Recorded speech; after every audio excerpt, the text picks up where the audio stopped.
میں کسی کمزور آدمی کی بات نہیں کرنے لگا، ایک دلیر آدمی، حسبن نسبن اخلاقن مربتن، ہر تعلق سے شانوں والے حضرت امام جعفر صادق رضی اللہ تعالیٰ عنہ، اتنے بڑے آدمی کہ امام اعظم ابو حنیفہ جیسے لوگ کہتے ہیں کہ اگر 2 سال امام جعفر صادق کے پاس نہ رہتا تو ابو حنیفہ ہلاک ہو جاتا۔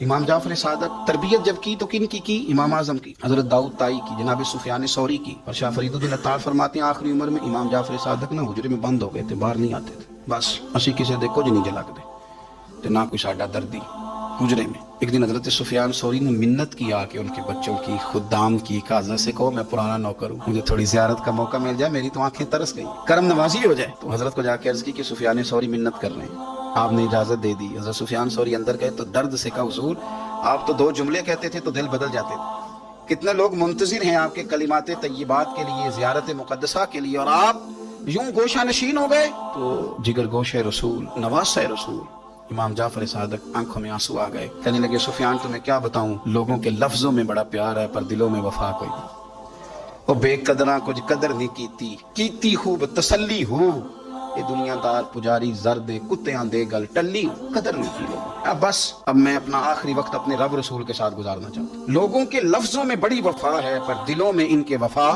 امام جعفر صادق جیسے لوگ چھپ گئے۔ ہم اپنے رویوں سے اگر ان چیزوں کو نکالیں گے، دلوں کو صاف کریں گے تو بڑے بڑے قیمتی وجود ہیں جن سے ہمارا رشتہ قائم رہے گا۔ لیکن اگر حسد کی، عداوت کی، بغض کی یہ بھٹیاں جس طرح تپ رہی ہیں آج معاشرے میں، یہ تپتی رہیں تو بڑے بڑے لوگ ہیں جو منظر سے ہٹ جاتے ہیں، مقابلہ نہیں کر پاتے لوگوں کی عداوتوں کا۔